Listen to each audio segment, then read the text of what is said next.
Hey everybody, DSR here with another video, model related still.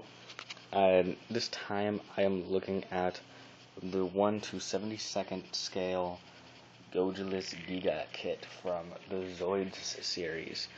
Now, this kit was released I think back like in the early 2000s because I remember picking this kit up at Toys R Us when they were clearing out all of their Zoids kits. Same time around when I think they were clearing out all the MSIA Gundams, because I remember picking up a couple of them when I was really young. Um, I think back when I bought this kit, it was like $15 on sale because they were trying to clearance it out. I don't know what the actual retail price was then, but I know they still go for like 50, 60 bucks on eBay.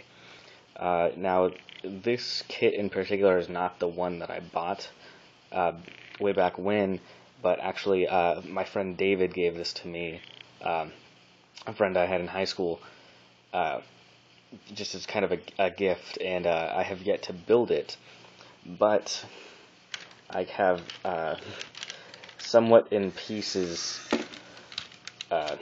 my old one, and most of them, whoops, you can really obviously see he's in a bit of a state of disrepair, but most of his pieces are in bins, toy bins and stuff that are in storage, but I managed to find the main chunk of them. So I technically have two of this kit. This one is not complete. I'm sure I could find most of the parts though if I actually spent a day looking for them. But just to give you a scale of how big this thing is, let me grab the closest Gundam kit I could find. Let's set them back there. The GM cannon next to the Gojulas' foot. So you can see it's definitely a pretty sizable kit.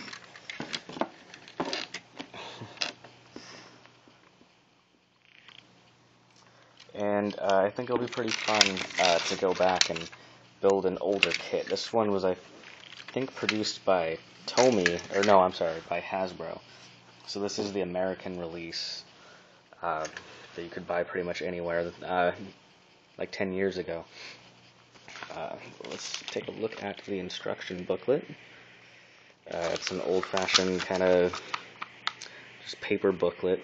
Now, the reason I really like this kit is because he has kind of a gimmick, which I think it shows on the back here. You can position him in either his, do they show a picture of him upright? Maybe not. I think this is it. More an upright standing stance like that. Or you can click his leg down and he's kind of in a running stance and you can put his head up. So he can be more posed like that, like he's sprinting. And that's really cool. I really like that. So this kind of shows it off a little bit. It says here he's a gigantic Saurus type, kind of a T-Rex looking dinosaur. So this was always really cool for making random animals into giant robots. But since it does kind of scale in with Gundam kits, I'm planning on making this one into an ESSF prototype mobile armor. I'll probably just be doing some minor modifications to it, and it's going to stay sort of this color scheme. You can see on here, I'm not sure if you can see it on camera, but it's a really like off eggshelly sort of white with like sort of gray freckles on it. It's just kind of a weird like eggshelly grayish texture with these flecks in it. And while that is a kind of cool effect in the plastic, and then this dark blue and gray, I'm going to do it a normal white and blue, maybe some tinges of red, and then like a gunmetal for the gray parts, and make it into fit it into the Gundam universe. He doesn't come with any weapons per se, no cannons or anything, because it's meant to be used with other kits like the Blocks series, and that's where he's supposed to get his weapons. But I have some scrap Gundam kits coming that I'm planning on using some weapons from those kits for this. I think a gun tank's cannons might work really well on it somehow. And I'll make a video later before I start modifying it, showing off what I want to do. But let's just jump right into what actually comes in the box, and I'll move all this away here. First off is this huge core component. It is electronic because a lot of the Zoids kits were. And it has this neck swivel here, and when you turn it on, I'll show you on this one. The batteries are almost dead, so it doesn't work too well. But his head lights up and makes sound effects, and the legs make a walking motion. So that's what this is for. It's basically what the whole thing is built around. This one doesn't have batteries in it yet. I think it takes like 2 AA's and 2 AAA's, something like that. And then, what else? Not on a tray are 2 of the main body parts, so these fit onto the component here. And then this baggie that I have yet to open, it's just these plastic caps that basically hold everything on, and like the tail joint in here that attaches to the back of the core unit. And let's see here, we have some of the main joints. I think these are for the legs. I'm not sure what these ones are for. Oh, I think these are also for the legs. These are like the knees. More of the leg joints and possibly, I think, tail pieces. Some of the tail spines and like vent pieces on here. The bigger spines. Oh, I'm sorry. These gray ones actually fit inside of the blue ones. Now that I remember. So it has quite a bit of spines. And some of them are two halves. Then some of the pieces of the tail unit. And you can see they're all individual pieces. It does have not a wide range of movement, but a fairly good one. And then more tail armor and kneecaps. I think part of the feet over here, and then some of the face armor. I believe these are the armpit joints. Not sure what these are. I believe this is the tongue. Yeah. These feet pads, I won't be using these because it makes it look too much like a remote control toy, I think. And it doesn't, I don't think, if I remember right, it doesn't really need it for the walking motion. Some of the main feet pieces, big hulking things. Let's see. I believe these are the leg pieces, the thighs, and then the arms, which are 2 halves. Some of the mouth, I believe the jaw, yeah, and these foot pads that can, I think, double as missiles or as spikes to stick into the ground while it fires its mega particle cannon, which, by the way, that's what the mouth is supposed to do. It's supposed to be his main weapon.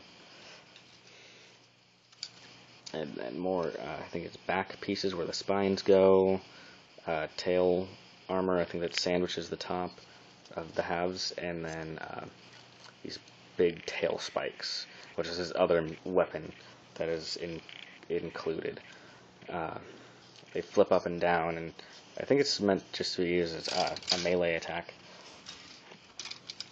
And then I think his hands, his little claws, not sure what these pieces are, but then the top of the head armor,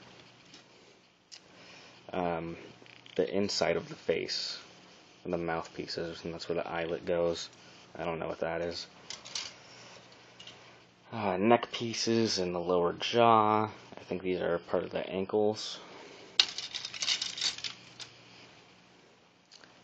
More, I think, armor and other accessory pieces. I think this is for an accessory, a different type of attachment. And then some more vents down here. These feel like ABS or something. Oh, this actually says 2002, so I guess that would be when it was released. Made in Thailand.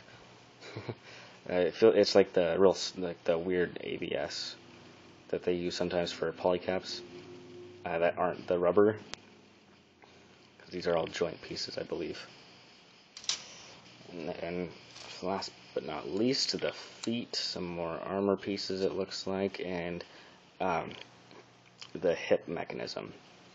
If you look on the other side, it kind of has these ridges that slide on the actual kit, slide into this piece right here, and that's how it locks and unlocks depending on how you want to have them posed and running.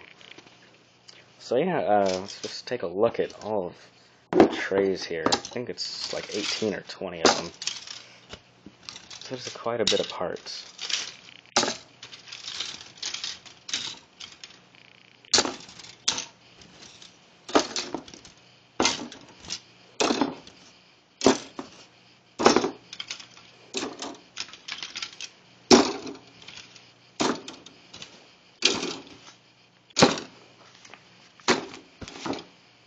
So yeah, for a kit of its size, I mean, it definitely has a sizable amount of parts.